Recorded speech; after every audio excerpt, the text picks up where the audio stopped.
right. Wow. Thank God it's Friday. God. It's one of my longer weeks. We got about a dozen people out in the Playcast barn. Hired a bunch of DigiPen students. Got testers going day and night, doing exciting stuff. I'll tell you all about that sometime. Don't worry. Don't worry, you'll get the Playcast ad. I know you're all eager for it. The real point of this blog is I've founded, well, not founded, I've run 6 tech startups at this point. 4 I've founded, I think. I lose count. A lot of them. I think I'm at 42 patents now. Good Lord. Or thereabouts. So I've been rambling on about some of the stuff going on in the current market, but it is funny because I am an old guy. Used to have hair. Used to be a young tech genius when the technology and game industry was young. And so I've seen a lot. And so hiring a lot of kids, never seen an economy like this before. Parents are often all in tech as well. They grew up in an entirely different tech economy. So it's kind of hard to, relate old man wisdom to them. I think I've told this story before, but I'm going to retell it another way, from another point of view, because it reminds me of what this market feels like. I told you I founded a company. Wild Tangent was the first we invented the app store, gaming app store, downloadable app stores. We had a worldwide monopoly. We were the largest game network on earth. Told the story about how I talked Gabe Newell into making Steam when he got into a lawsuit with Sierra, his publisher, over Half-Life, and asked for my advice on how to get out from under the clutches of game publishers. And I convinced him that publishing online was the future, and that it was, and he was, being disdainful of it because it was a time when people were mostly connected on modems, and I was publishing light casual games. So he's like, that's fine for your cute toy games, but you'll never publish real games this way. So I had my engineers take what was it, Team Fortress? What was the game? It was one of his first-person shooter games. We took the assets and streamed it over the web, over the internet, in a modem. In 256, we compressed it to 256 kilobytes and streamed it, and brought him and his engineers to our offices at Wild Tangent to show them it was possible. That was another pioneering era. But I'm going to go back in the way back machine to something that I experienced early in my career, that even though I was too young and dumb to appreciate the experience I was having and to have any wisdom about what was going on, it left an indelible impression. I think you hear some of these stories sometimes about like great-grandparents or grandparents who grew up in the Depression era. And so, they recycle every bag they save. They don't throw anything away. They make their kids eat everything on their plate because food is scarce. Because the 1929, I think it was, stock market collapse. Just people were begging for food on the streets in America back then. And so, we lived through an era. I grew up in an era when Microsoft was young. Joined the company when I was 25 in 1992. The company's stock went through the roof, split 5 times. All these stupid 21 to 25-year-old kids they hired became multimillionaires and convinced themselves that they were entitled to it, had earned it. That was an interesting time to live through. But we'll go back a little further to the 1980s when I was trying to get a job in the tech industry in the Boston area, and I got hired into a German company called Hell Graphics, literally Hell. I have the business card. I used to work for Hell. I think I was 19, 20. I must have been 19 when I got that job in Boston, and it was a customer support job for PostScript rips. The Adobe, not Steve Wozniak, who was the founder of Adobe's name? I can't believe he was the Bill Gates of that era, though. Adobe was a big deal in that period. And the Germans didn't want to pay for an Adobe license for high-end image publishing and magazine publishing. The German media and tech companies owned that business, and they sold multi-million-dollar mainframes for what today is Photoshop. And they had a lock on that business. They had a huge patent lock on color spaces and color calibration and color printing at high resolution. They built the image setters that imaged U.S. money. All the big magazines in New York used Hell graphic systems. And so I was hired in customer support because the Germans, not wanting to pay a license for Adobe RIPS, had cloned Adobe PostScript to run on an Apollo workstation. And were selling that to their high-end laser image setter customers in the magazine business because they were all demanding PostScript support. And the Germans really didn't want to do that, but it was, being asked of them. So they said, well, we'll make a little crappy laser printer called an ultra setter. Won't do the job that our really big, high-end, expensive linotype type image setters do, but it'll be quick and dirty way to proof magazine prints because it'll be faster and cheaper, and we'll support PostScript on that, but we're going to do a German interpretation of PostScript and a damn crappy job of it. And because the company was full of German PhDs and everybody in Germany has a PhD, they wanted to hire some young American kids to support it because they didn't want to deal with it. So I got hired into Hell Graphic System as a customer support engineer. Because in the interview, I was young, I've always been arrogant. Apparently, not without entire justification, but back then I didn't know the kind of career I was going to have. So I remember I was trying to get a job in customer support at 19, and they were like, well, can you program? And I was like, yeah, I know 14 languages. I know these assembly languages. I know VSC, I know C++, Pascal, I know VAX assembly, 6502 assembly. They go, yeah, but do you know PostScript? And I said, well, I don't know PostScript, but I know it's based on Forth, which is a stack-based language, and and they're like, okay, you think you can learn PostScript? They hand me the PostScript Red Book, which was published in 1987, handed it to me and said, go see how you can pick this up. And I thumbed through the book in an evening. It was easy, trivial language back then. And came in and said, yeah, I got it. I can post PostScript. They said, we'll give you a 90-day trial. We'll see how you work out, kid. So they hired me. And I really wanted that job. I wanted to keep it really badly. So I just applied myself like crazy. And I'm working in this office in Woburn, Massachusetts, with all these German US PhDs from MIT and from the local universities running the high-end RIP business. I'm just the kid they hired to deal with a crappy German RIP. And the Germans had done a terrible job of it because they didn't like PostScript. They didn't want to support it. It was reluctant. It was sort of a must-have checkbox item. Well, this product worked like shit. This is a disaster. And I would get PostScript jobs. And what would happen is, there was hundreds of support people all over the country doing this. I had the same job as a bunch of other support people who were much older and more experienced at it than I was. So you get a call from like GQ magazine trying to go to print, and they'd say, well, we can't get our image magazine through your crappy German RIP. They didn't say it that way. I'm just adding a little color. They just like, this product you just sold us doesn't work. And so, I would take a look at it or try to reproduce the problem on my Apollo workstation, a copy at the office, and sure enough, the RIP would just blow up. And it's just broken. It's broken code. And I wasn't an engineer, I'm just support. So, they gave me the number to the German engineers. I'd call them up, say, hey, you got a bug, could you fix it? I got a customer, it's on deadline. The Germans are like, that is not what the product is for. You go tell them to stop using it that way. That is what we sell your combi scope for.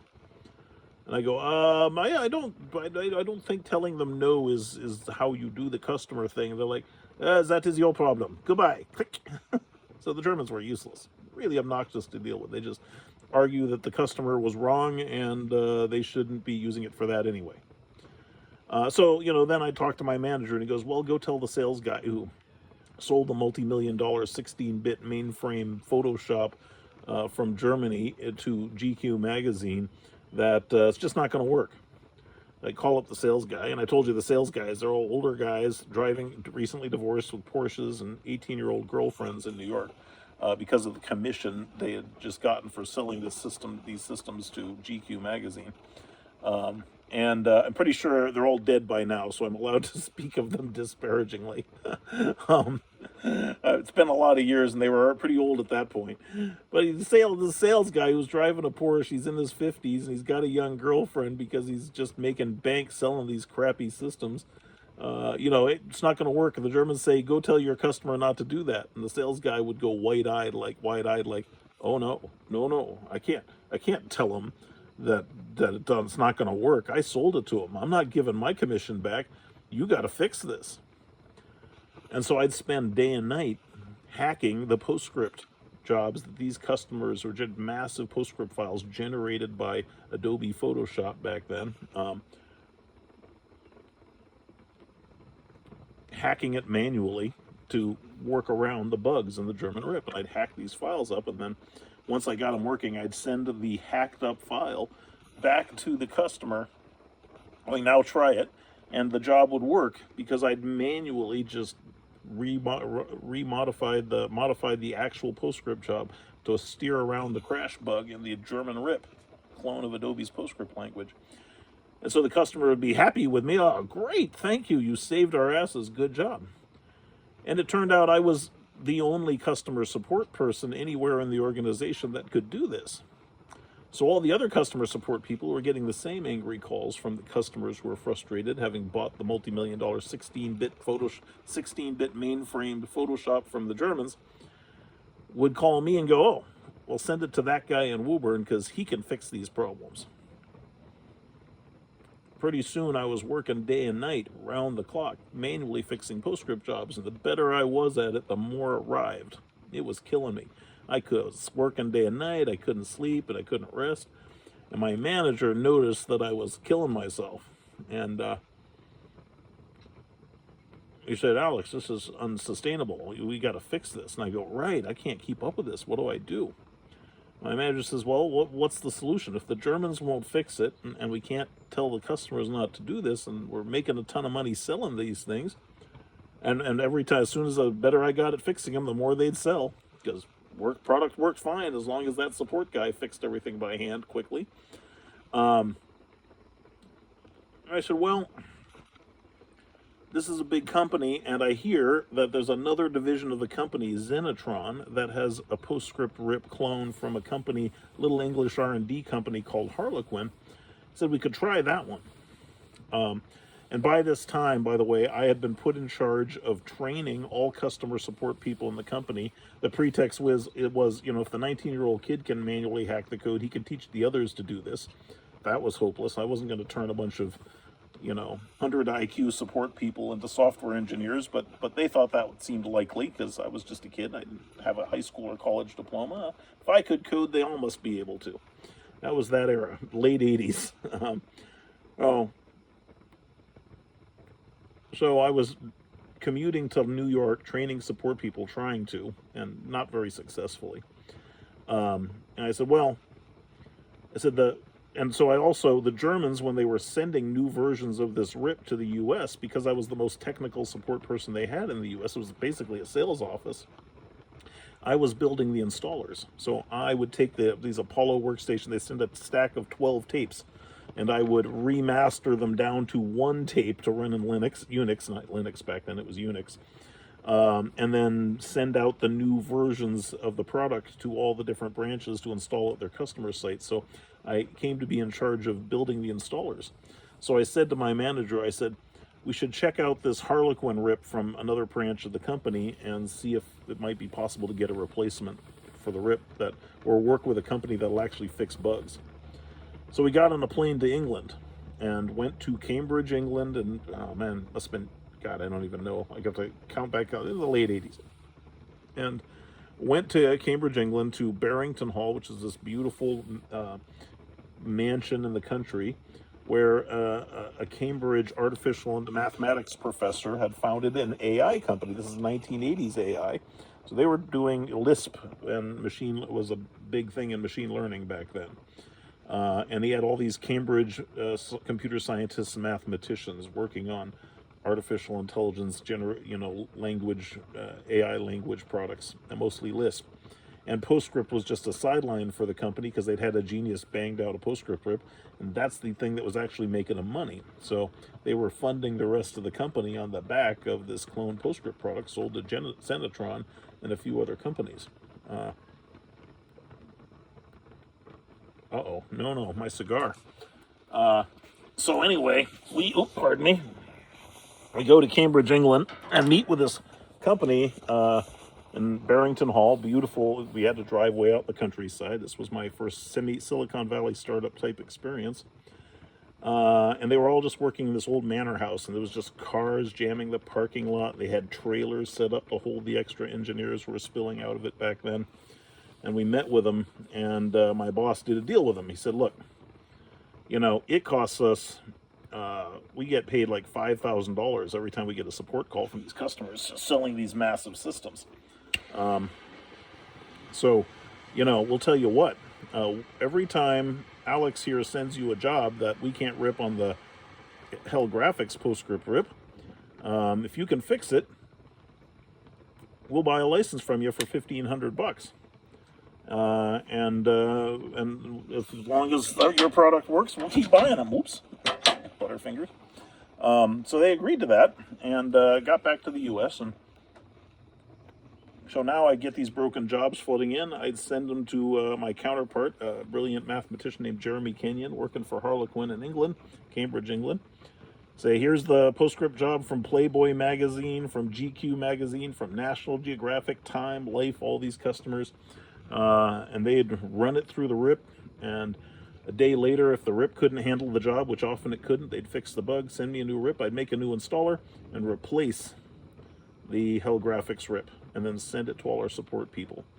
And so I was secretly replacing the company's product with one that we were getting from another vendor out of England.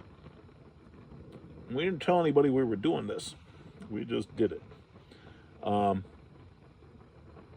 And I was young and happy not to be getting crushed by support, and my manager was on board with this plan, so I didn't think anything of it. I'm just going to replace it with something that works if I'm stuck with a problem. So one by one, I replaced all of the Hell Graphics rips with clones from England of Adobe's PostScript that worked. And even at one point I was going, we're getting all these jobs flooding in and on deadline. I got to send them to England. They got to send the thing back. I got to generate a new RIP. I got to install it. That's still a pain in the ass. I said, here's a crazy idea. What if I just wrote one PostScript job? Because I know where the bugs are. I'll just write one PostScript job to rule them all. One PostScript job that causes all the bugs. And I'm going to send it to England and tell them that's a customer job. And to fix that one. So I wrote a massive piece of PostScript that just beat the crap out of the RIP. Sent it to England and said, rip this and we'll replace everything with your product. And they did. Came back, fixed it. Customer service went away. Complaints went away. The product sold like crazy. And and Hell Graphics went out of business. They sold the company to Linotype, another German company. Linotype laid off everybody in my sales office in Woburn, Massachusetts, and most of the people in New York immediately. And the only people left in that office, which I think I had about 100 or so people working in it, in customer service and these high-end German, the mainframe products, they were all gone. It was just me and my manager, Rick, were the only survivors of that layoff. Nothing but empty cubicles. Everybody I was working with, everybody in the office just disappeared one day. But the two of us still had our jobs. I remember I used to rollerblade around among the cubes, these empty offices, when that happened. And I was young and just kind of oblivious to all of it, frankly. Just happy not to be just being crushed with work. But I remember now my manager was much older, later in his career, was like white-knuckled every day. Like, oh shit, all these PhDs had just lost their jobs. And the only reason he was left standing was some kid was the key to his surviving career, because the one successful product was being maintained out of that office, and the Linotype people knew it and they wanted it. One day my manager tells me that the president of Linotype is coming to visit our office. He wants to have a chat with me. And he, German guy shows up, big guy. I remember he looks like, what's the name in the comics, DC Comics? Oh man, what's the name of the giant fat mob boss? Spider-Man. No, it's a Marvel guy. Yeah, it's a Marvel guy. I'll come Kingpin. Dressed in a business suit. Came with an entourage of Germans all in their business suits. I had to wear a business suit to work every day. 3-piece suit to work every day I wore back then. Tie, jacket, everything. And they show up at this office, and the president sits down with my boss and I to meet with me. And he goes, "Hey, kid, I hear you're, do a great job of supporting the Hell Graphics RIP." And I was like, "Yeah?" And he goes, "We hear you're really valuable. We'd like to hire you and move you to Germany to go work with the German engineers to keep what you're doing going, to make it such an incredible product because it's so successful." And I realized this guy doesn't know that we threw out the German RIP and I replaced it secretly with something else. And he goes, "So you can go to Germany and be mentored by all these brilliant Germans who made this product you're so dedicated to supporting." And I was like, "I think those guys are jackasses. I don't want to go anywhere near them." I didn't say this. But he goes, "So we'll offer you twice the salary. We'll relocate you to Kiel, Germany. What do you say, kid?" And I said, "I resign." And my poor manager, that was the end of his job there too, sadly. Again, I was just like, yeah, no, I don't want that. Hell with that. So after I resigned, I got a call from Cytex in Israel. So I'd interviewed at Cytex. I got to go to Israel on a job interview. But I got interviewed by the founders of Harlequin saying, "Hey, can we move you to England? We'll pay you more than those guys are offering you. Come move to England and help us run our PostScript products out of England." So I moved to Cambridge, England to work for Harlequin Limited when I was around about 20-something, I think, early 20s. I was there for a few years. And so I lived in Cambridge, England. I've told some stories about that. Working with all these brilliant British engineers, where I came to really be fond of British engineers. I really liked working with them. And it was a fantastic experience. If you go back in the videos, you'll find some stories, early stories I've told about what it was like working at Harlequin as a startup. But the important point for this story is times were very different back then. England didn't have a Silicon Valley VC community. British founders who started companies, they borrowed money from the bank, they mortgaged their house, they borrowed it from their families or family wealth, and it was all on their back. There was no Series A, Series B type Silicon Valley funding. England didn't have anything like that back then. And the company grew a lot in publishing, but it's hard to build a tech startup without a lot of capital. It's a very high-risk business.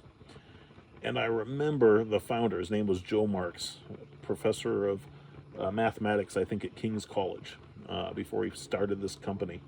And I remember we'd be working all night, day and night. That was what I loved about working with the British engineers, is we worked 24/7, 7 days a week. We'd be in the weekends banging away on the tech because we were passionate about it. We worked late into the evening, usually go home around 2 a.m. To make this product great. And I remember we'd be banging away trying to get this new releases out, fix bugs, capture more market share. And the founder would come down from his office upstairs, and his hair would all be standing on end, and he'd be just like, the image I have him is he'd always be holding his face like this and doing this constantly, just running his fingers through his hair.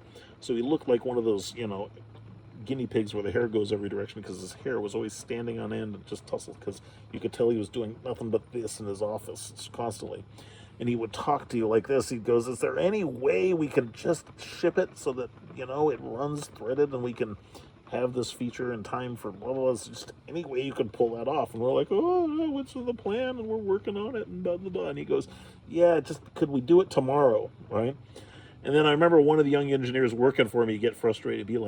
He's like, "Joe, you're asking too much. We got too much going on. You got to give us a priority. Should we do this or that? Because you keep telling us we got to do all these things." And I just remember vividly him running his face, holding his face like this, and just like gritting his teeth, and he'd go, "Everything is most important." And just this look of just mania, just everything is most important. And it was really funny because, of course, it's totally contrary to modern management mystique of prioritizing, organizing, scheduling, all the things we take for granted. He just shamelessly went, everything is most important. And we all thought, oh, guy's kind of a jerk, but that's all right. We like working together. Well, a day came when a bunch of banker business-looking guys showed up. Um, they showed up at the offices in suits, and they went upstairs for a meeting, and things were weird around the office. There was a weird vibe going on. And a little while later, they come downstairs, and they're kind of escorting Joe Marks between them. They walk him out of the building, and there's one guy left in a suit. He came down to talk to all, so he goes, hello, I'm from such and such a bank. This company is in receivership. I'm in charge of liquidating it. Everybody here works for me. We never saw Joe Marks again. He was out of money, wasn't making his loans, he'd mortgaged his home. I don't know what happened to the poor guy, but that was it. That's how he lost his company. And it made a indelible impression on me. Something I never forget. Because we were young, and we were just having a good time. We loved making tech. We loved working together. But this guy had lost everything. Everything. This was his dream. He bet his entire family fortune. It was his retirement. Gonzo. By the time I was 25, a few years later, I was hired by Microsoft as the publishing platform strategist. I was an expert in graphics and publishing. Microsoft and Apple were at war over publishing and graphics standards and dominance in the new desktop publishing market as the German mainframes gave way to personal computers. I was a Mac guy. Microsoft hired me in 1992. I was 25. To be the Microsoft publishing evangelist and shape Windows publishing strategy. And of course, nothing but kids. The company had 20,000 employees back then, and 6,000 of them were multimillionaires. Average age was 21. And I've told stories about, things like the parking garage incidences with Ferraris and car alarms and things. Also great stories, don't get me wrong, and they're back here in the catalog as well. But here's what I'm trying to say. By 1997, I was out of Microsoft. I was founding Wild Tangent in the heat of the dot-com market. All these Microsoft millionaires were coming out. They were going crazy, starting companies. They were founding companies at crazy valuations. And the dot-com market blew up. And the thing I remember vividly was how delusional everybody was when it was over. So there was this period when just you couldn't fail. Millions were changing hands. Every moron with a business plan was raising money from VCs at crazy valuations. All these millionaires were pouring out of Microsoft. They were sucking up every square inch of office space. They were rolling in aileron chairs. And when the dot-com bubble burst, they were gone. They vanished overnight. Not only did the people, you heard all big talking in the press, there were all kinds of media outlets covering them. Not only did they just disappear, but you never even heard of them again. Like half my Rolodex of tech executives and founders from that era are just gone, like never heard of again. I don't know what happened to them, but just the bubble popped and that was the end of an era. But the weird thing was, when the bubble popped, it popped. The bang went off. The mushroom cloud went off over Silicon Valley. Everybody in the industry saw the mushroom cloud going up. They saw the flash. Their hair was blown back by the wind, and they were like, it'll be okay. And kept trying to function as though everything was as usual. And it was over. It was never coming back. In fact, we were about to plunge into a horrible recession. And what followed was this mass death of companies as capital ran out. VC funds wrote them off. And all these founders got walked out of their offices like Joe Marks did by the thousands. There used to be a website called fuckedcompany.com that was hilarious. And we'd sit there and laugh at it every day. Because all these crazy, stupid ideas like pets.com, that was like delivering pet food to your door. Now that's normal, ironically, but back then that was a big idea. You could order back then a can of Coke for 50 cents to be delivered on demand for free. We used to just go to the website and order cans of Coke one at a time to be delivered for free to our offices. All of that destroyed, vanished. Offices empty, lease signs going up across the tech parks. Millionaire mansions being rented out for a few $1,000s a month because the millionaires couldn't sell them and couldn't afford to live in them anymore. They were just trying to salvage whatever they could. Incredibly devastation. And there was a long period when it had already happened, when everybody was already dead. It was already over. When people were pretending that it was fine, it was just going to come back, and it was business as usual. There were several months where everybody was in that state. And I tell this story today in the year 2025 because I just saw an article from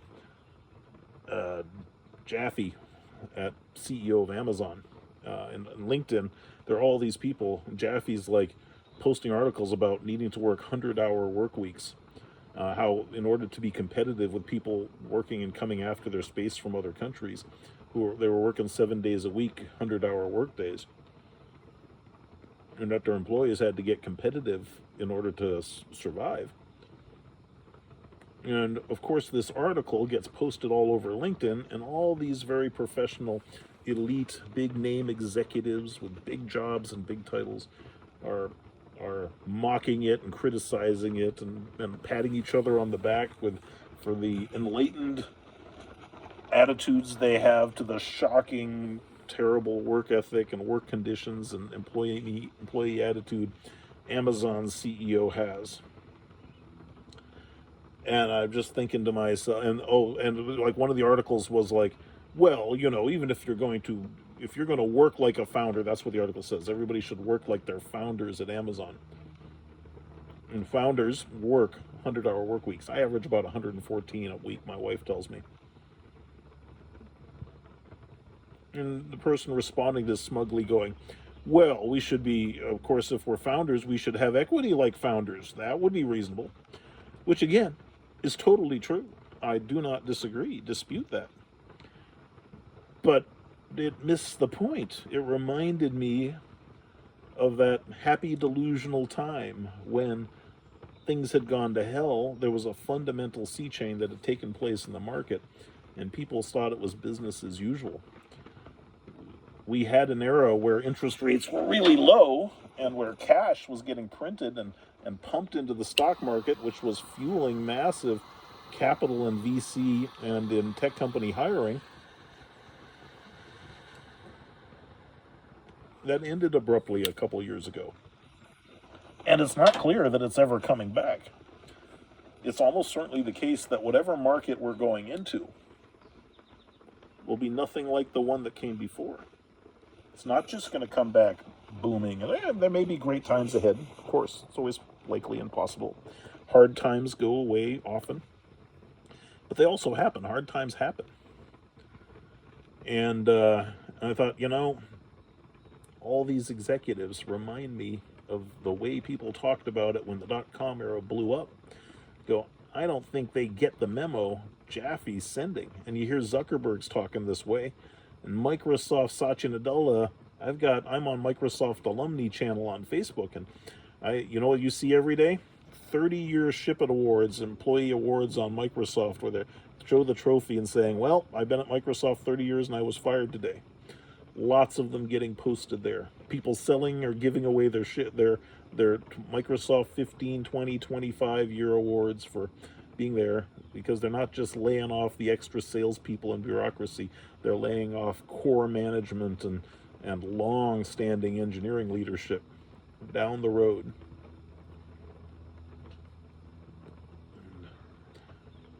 I was working with the universities during COVID, helping to teach computer science programs, where a lot of kids who were remote, so I was on Zoom teaching introductory STEM classes.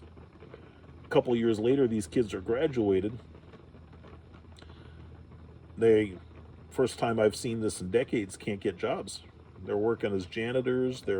I had one of the really talented people I just hired. I was able to scoop up because she was working at Joann's Fabrics, and when Joann's Fabrics went out of business, so I got a computer science major who's a brilliant project management because she'd first been laid off from Epic, then gone to Joann's Fabrics, and then they shut down Joann's Fabrics, so she was available to hire, which I've never seen anything like that in this era or economy. It's a bad sign. It is not good. And so when I see people like Jaffe, which was unthinkable a few years ago, to go, everybody shut up and row. Quit whining about your soda and your latte and your work-life balance, and shut up about all of that and row. And what all these guys are taking away from that is, oh, those guys are assholes. That's what a mean environment. What a selfish company. They're not compensated with stock options. I go, yeah, of course founders should. But what if they're also, hitting a fire alarm? They're telling you there's an emergency coming. You can believe Amazon's economy. Amazon has this phenomenal view of global economics and trade, simple by virtue that half their sales revenue must come from trading in Chinese products. Jaffe isn't saying, hey, everybody work harder like slaves. He's telling you that the only people who are going to keep their jobs are the ones who are acting like founders. And the rest of you may end up janitors or night shift workers out in the freeways shoveling tarmac at 3 a.m. to fill potholes, because that entire sector of jobs may be about to face a massive wipeout. You're not saying everybody should work harder. He's saying those are the only people who are going to be left. And I'm seeing that signal on a number of fronts. And again, how do you phrase it? I don't know the future. I'm not psychic. I'm not an economist.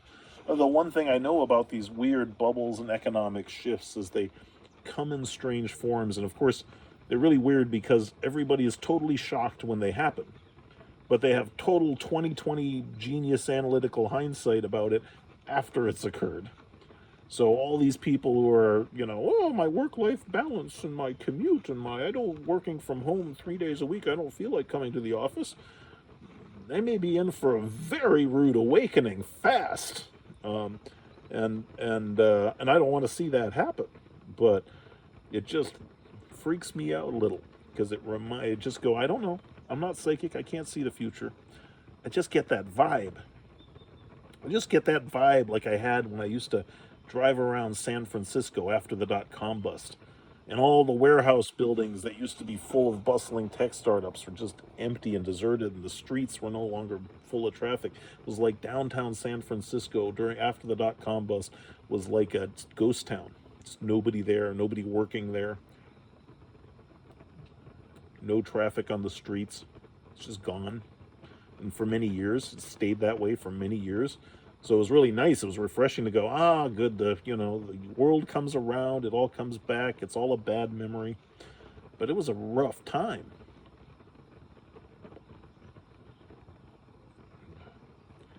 And so the thing, and I'm very happy that I'm the beneficiary, that I've got a funded startup here, and I wisely did not spend a bunch of my VC money on office space. We're out here working in the technology barn, which are primitive conditions. I'm hiring kids because it's very, I know a lot of senior people I'd love to hire, but they're accustomed to not getting out of bed for salaries less than approaching 7 figures.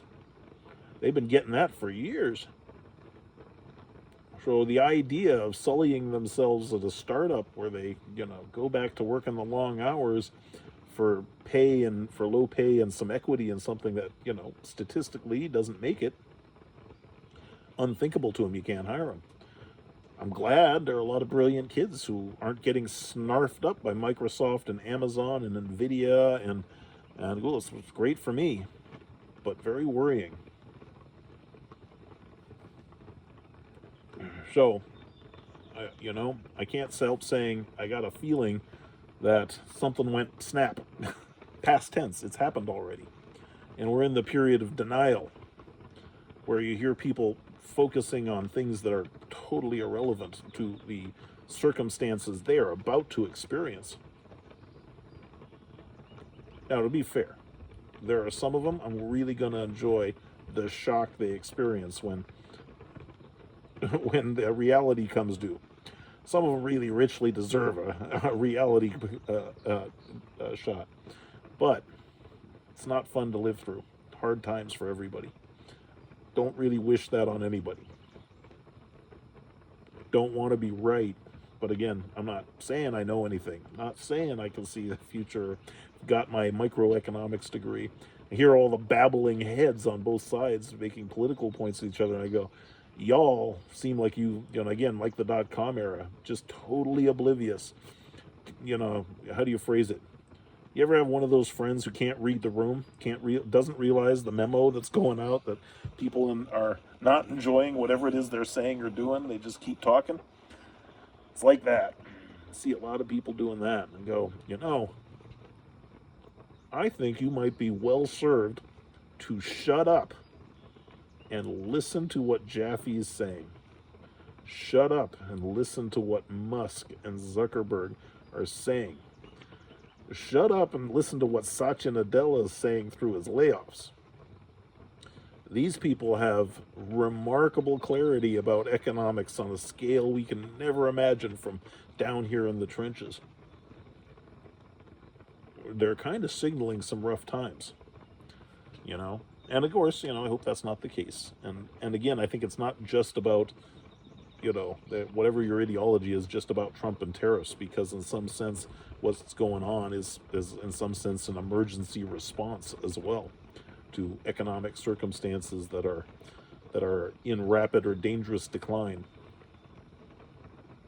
It's funny when you go, we've been, they go, oh, we could have a recession. I go, we've been in a recession for several years now. I mean, the weird thing is, well, no, it's not. The stock market went up, and right? You go, I'm pretty sure that everybody feels a whole lot poorer today than they felt a few years ago. You call it whatever you like. I understand the technical definition of a recession, but this has been a period of decline. And what's going on out there sure looks like a defibrillator, like they're trying to defibrillate the U.S. economy pretty aggressively. Whether you agree with it or not, whether you get it or not, whether it's necessary or political, just saying. Just saying that how do you phrase it? You can say anything you like about greedy, evil, selfish, pocket trading billionaires, sure. When they're in a movie theater and there's a fire, I think they're just as likely to hit the fire alarm as everybody else is. They don't want to see anybody burned to death in the theater, and they're in the same theater with us.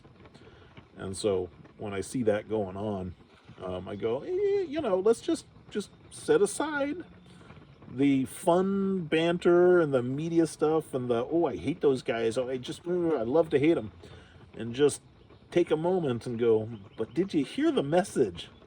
Did you hear the signal they're sending? And what if you should just get out of your seat quietly and make for the nearest exit? What if you should buckle down at whatever great mouse-pushing fucking job you have and show up at the office every day and put in those 100 hours? Because they may be signaling that a bunch of names are going on a growing list of people who aren't acting like it's an emergency for these businesses. That's what I'm picking up. I hope I'm wrong. Hope that we will reflect. I post this video, and again, I'm a founder of a VC-funded company, and I can imagine my board members, who I hope love me, but they're going, Alex, what are you doing posting this on your company site? Oh my God, blah, blah, blah. I get it. But the other thing I remember about the .com era is that while Tangent survived it, I got that memo, and I'm very grateful to, how do you phrase it? The one character trait that I am one of the few character traits I'm immensely happy to have is sort of ruthless pragmatism and an appetite for hardship. Because when the market blew up, I just made a lot of hard decisions to see my company through it and survived when everybody else's company failed and died. Now the funny thing is, such a hardship, how do you phrase it? uh, I'm not saying this is an apocalyptic event. I'm just using the analogy because it amuses me. You know, if World War III were about to start, because I love apocalypse movies and stories. This is the best. Walking Dead, best show ever. I love your post-apocalyptic world stories. Those are awesome, right? But you just go, when you watch those shows, you go, what if you just didn't? What if you just weren't one of the survivors? Seems like everybody who didn't make it kind of had the better end of that deal. So you go, if World War III is going to start, we're over here in Seattle by the Bremerton military base where we dock all our nuclear submarines. You bet that's on a Russian missile site. What if you just go, you want to do one of two things if you're really worried about something cataclysmic happening. You want to get the hell away from those places as fast as you can, or you want to move right next door to them, but you don't want to be anywhere in between. That's where you don't want to be. That's the worst outcome, is if you're ambivalent about it. Pick a lane. Because I have to say that after a decade of seeing Wild Tangent through a really hard time, I can't help going, man, the guys who failed, went out of business, disappeared, and restarted. Maybe they had the easy end of the deal. That was a rough decade keeping the company alive for that. That was really hard. I'd like to think I'm a little older and wiser now. So I didn't run out and buy a bunch of nice furniture, get a nice office space to play company after I raised some money. We raised money in a really bad part of the market. It was dead for raising money. Yeah, there's VC money still changing hands pretty hot in AI and blockchain now, but otherwise it's still quite dead on the VC side. It's daunting out there. So I didn't run out and buy a nice office space and so forth. I said, you know what? Even though we could justify doing that, we're just going to stay in the barn. And we're going to work from home, and we'll gather in the barn and have barbecues and keep the servers in there at night instead of putting them in a data center. Because I'd like to see some indication that this market's having a change of attitude before I act like we're a real company ahead of our time while we're still living on venture capital. So I just look at this and think, when I see that stuff going on in the news, a lot of people out there talking about things that are probably really unimportant. And I hope I'm wrong. I hope that all the stupid talk about little bits of inconveniences from tariffs and little inconveniences from, mean layoffs from companies, I hope it stays right there and then turns around, doesn't get worse. But I think anybody, regardless which side of the political spectrum you're on, all the saber rattling with China over trade wars, quite serious, quite gonna have I remember when COVID hit 2020. It's very uniquely American too. It's funny, you see these apocalypse movies and you see the sort of, what happens, the post-apocalyptic word. In no science fiction story about apocalyptic events, plagues that wipe out civilization, is the first hint that the epidemic is serious, that all the store shelves sell out of toilet paper immediately. Nobody, no brilliant science fiction writer ever wrote that story. And yet that's how it went down. The COVID apocalypse started with toilet paper selling out. Americans, given the memo that a global deadly epidemic might have them confined to their homes for not weeks, but a period that might turn out to be years and years, they stocked up on toilet paper. I remember my wife and I, there's a local bagel place called Blazing Bagels down here in Redmond that we really liked.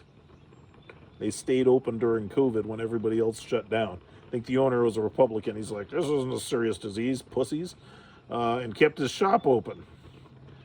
And you'd go in there and everybody's wearing a mask, and you were allowed to enter the shop one at a time. Everybody had to wipe the door with a handle. The bagels were pre-made. You had to order them on your phone in advance. They'd set them on the counter and stand back 10 feet while you picked up your bagel.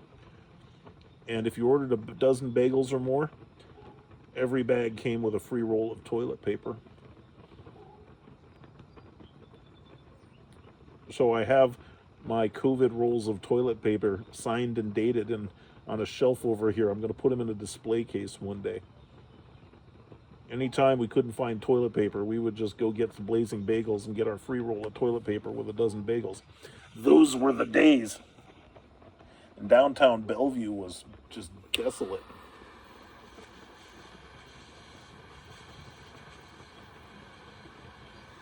Home of all the billionaires in the United States. You had all the billionaires in the United States there. You had these massive malls they're living in. They were shopping in these high-rise buildings with their multi-million-dollar views. The fancy steak, best steak in the world, Bellevue, man. The fanciest steak restaurants you can get. Deserted. There's a steakhouse there that they'd opened Bellevue, billionaire steakhouse called El Gaucho. Man, that place was fancy. Stayed open during COVID. Weirdest high-end dining experience you'll ever have. All of downtown is deserted. When the, the Black Lives Matter riots happened, the unthinkable happened. You saw race riots in downtown Bellevue, about the whitest neighborhood for like 100-mile radius you could possibly imagine, smashing in the malls and looting the place when nobody else in sight. Never thought you would see that happen in Bellevue. Again, like a surreal apocalypse movie. Now it's all fine now. It's beautiful. Steakhouses are back. People are bustling. Malls are all open. But there was a day before. I was working at a startup there, and they'd had an office in downtown Bellevue, and we just moved into this office, a little temp office space. We were starting out, and we were going to move to fancier offices in Kirkland when all of the COVID stuff went down. And the building went empty. Everybody stopped showing up. I kept showing up to work, just like another day, and it got weirder and weirder. And you kept going, they're just saying 2 weeks. Just 2 weeks of lockdown, it'll be fine. And it went on for years. And all of that shut down. Companies went out of business. People stopped going into offices anywhere. All those little restaurants went out of business. Really surreal to see. And again, I'm not predicting anything. Just saying. Kind of feels like movie theater, everybody's enjoying the Minecraft movie, throwing popcorn and cheering, yelling at each other to shut up because it's ruining the movie. And it smells a little like smoke in here. I don't know where it comes from.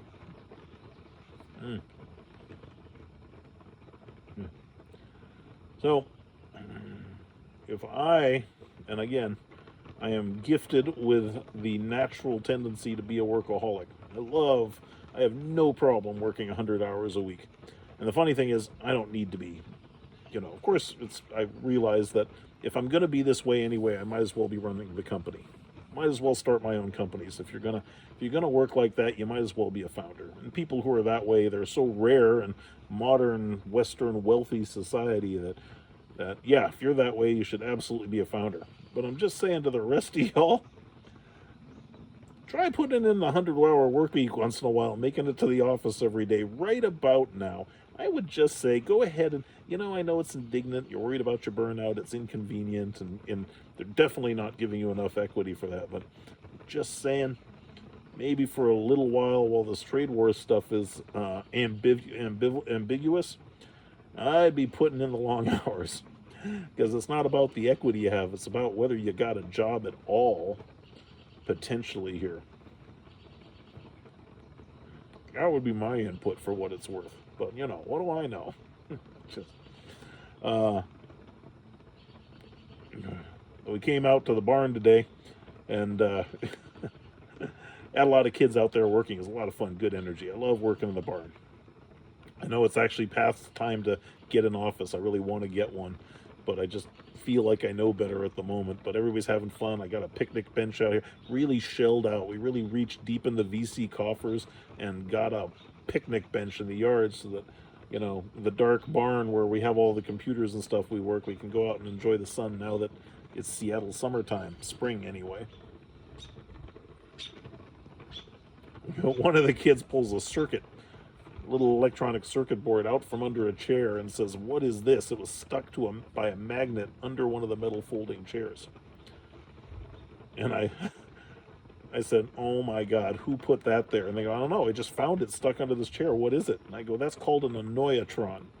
It's a little electric circuit you make if you really want to annoy somebody, because you hide it somewhere in their office and it just randomly goes beep at a random time every once in a while. And then it waits an arbitrarily long time before it does it again. And if you hide an annoyatron in somebody's office, it's like it'll, pardon the terminology, it's like Chinese water torture. You will tear your office apart looking for that annoyatron and never find it. Somebody thought it would be really funny to put an annoyatron on a metal chair in the barn. Now, I'm pretty sure I know who it is, because that annoyatron's a very old annoyatron I've had for years in a box. And the only one rooting around in boxes in the Technology Farms barn is my son. So I think he thought it would be hilarious to put an annoyatron out there on the weekend on a chair, one of the metal chairs on Magic the Gathering night, when me and all the dads are out there with their sons playing Magic the Gathering on the weekend. But this particular annoyatron had been packed in my bags for so long, the battery was well and truly dead. But these kids had never heard of an annoyatron before and thought it was the funniest effing idea they'd ever heard of. So I might have caused a spike in Amazon annoyatron sales by revealing my secret knowledge of what an annoyatron is. Oh, anyway, not being a herald of doom.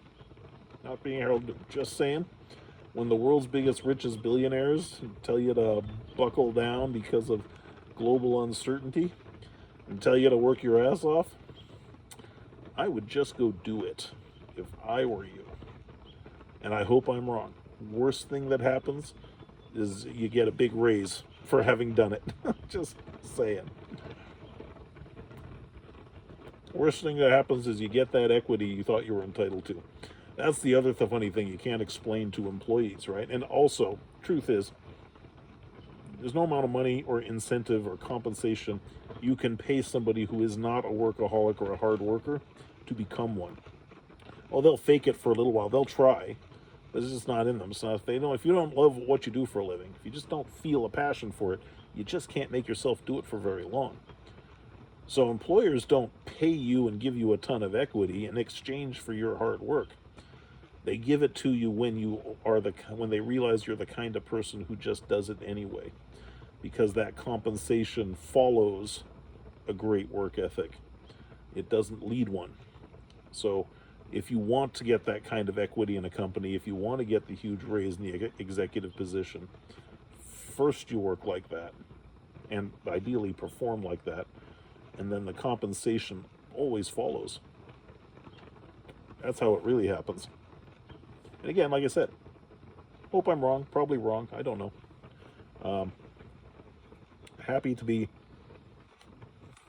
mistaken on this particular point. Don't know what the trade tariffs will be on Cuba, by the way, too. Those are already pretty bad. This is Artero Fuente. They all moved their operations to Nicaragua and Honduras a few years ago, but probably not going to be able to get these cheap again anytime soon. So if I was giving anybody career advice, especially if you're young, I'd say, don't worry about your work-life balance. Don't worry about your getting your latte or whether you're working from home or have to commute to 3 days at work. I'd suggest setting all of that aside and thinking about how much you'd like to spend, how much you would enjoy standing outside a Home Depot looking for day work, or shoveling gravel, asphalt on a freeway contract job, because those are the only jobs available after a wipeout, and it could be a few years. If I were you, I'd worry about that possibility and really buckle down hard, because I think they're drawing up those layoff lists right now. Big long ones. That's my suspicion.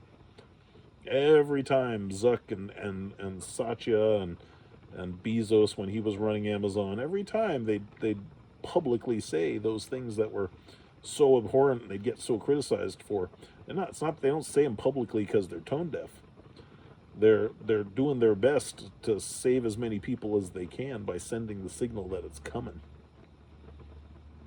In my experience. And I could be wrong, but in my experience.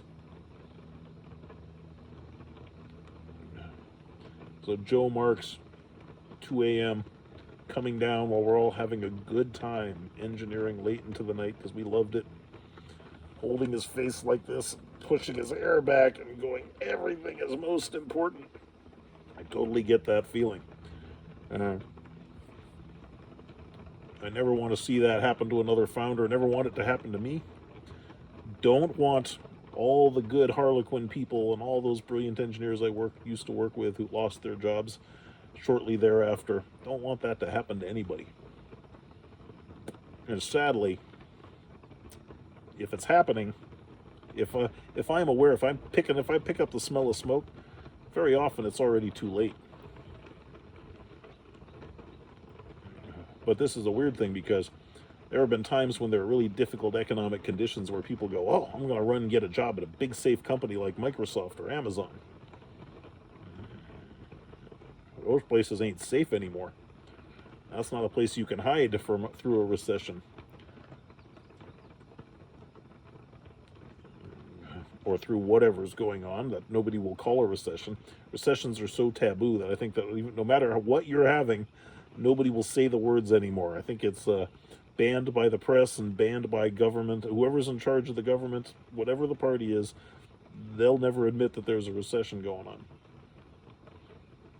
And I do know the technical definition of a recession. For those of the overly OCD, detail-oriented species that make up my engineering office, I do know an audience.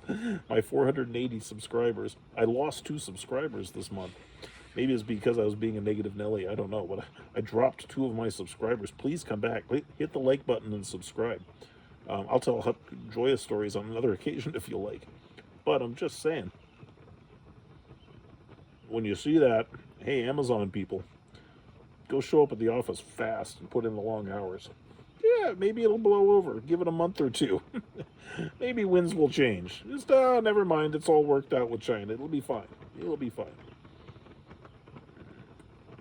Kind of reminds me of back in 2014 when Russia invaded Crimea. That war has been going on for 11 years. Took us 9 to realize it was a war that we were in. 9 years to realize, oh, we're at war with Russia, effectively. That's how delusional and how manipulated we can be by the media sometimes, is going, that war started, and maybe even started before that, but I just remember, they invaded Crimea. Everybody okay with that? It sounds kind of World War III-ish to me. That's also the funny thing, too, is you go, at the same time you're reading the press talking about, oh, CO2, 300 years, the planet's going to warm, and we're going to cook all life on Earth at a slow bake because of pollution and so forth. But let's poke the other world's other largest nuclear power aggressively and not be too worried about causing a 10 million degree fraction of a second summer in Europe, or globally. It's you got your priorities a little mixed up here.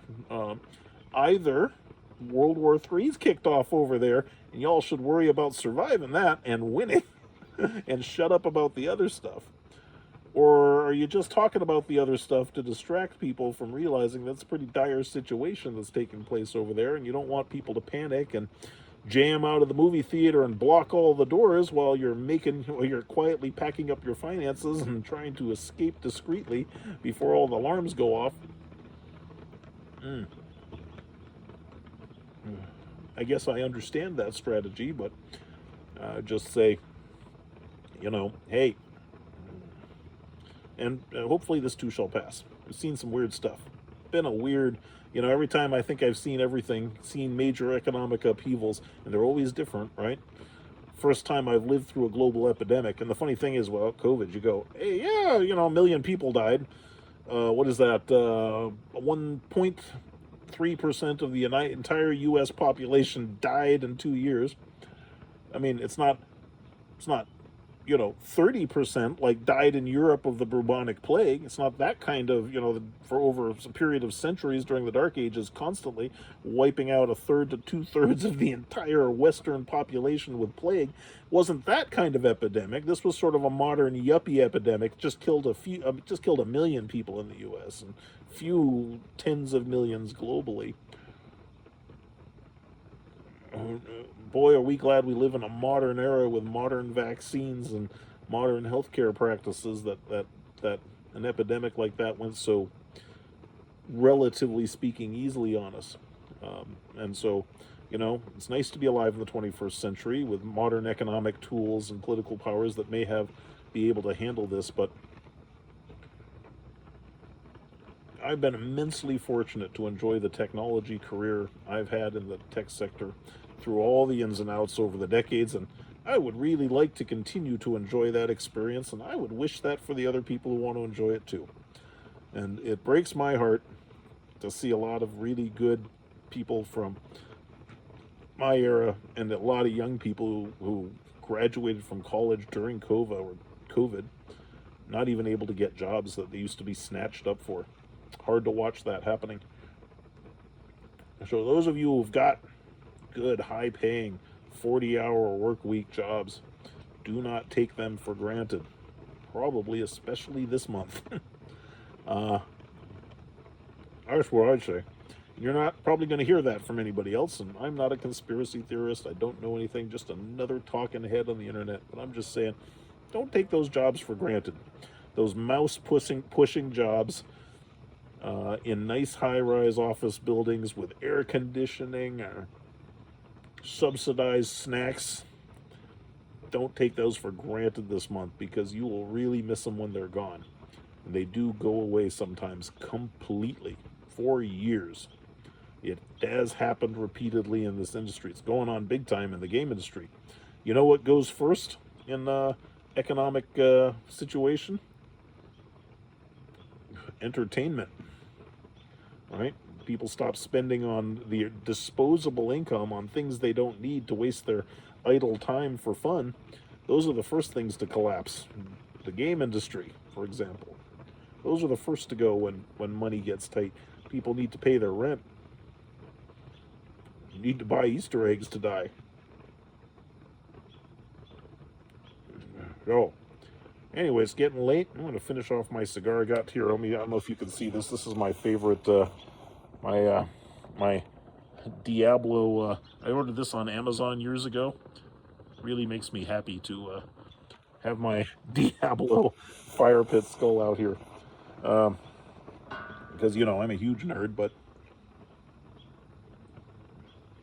I'm just saying, don't take the fantastic first world, pampered, office job, mouse-pushing luxury you've been enjoying for granted, because hard times happen sometimes. And if I were you, I would be really grateful that I get paid to think for a living and do not have to do heavy labor or menial labor or be a janitor anymore or clean or work at Joann's as they're shutting down chains to make my rent. I'd be really happy to avoid that, and I hope you guys appreciate it too. It's a good time to think about it. All right, well, this is Alex St. John, aka The Saint.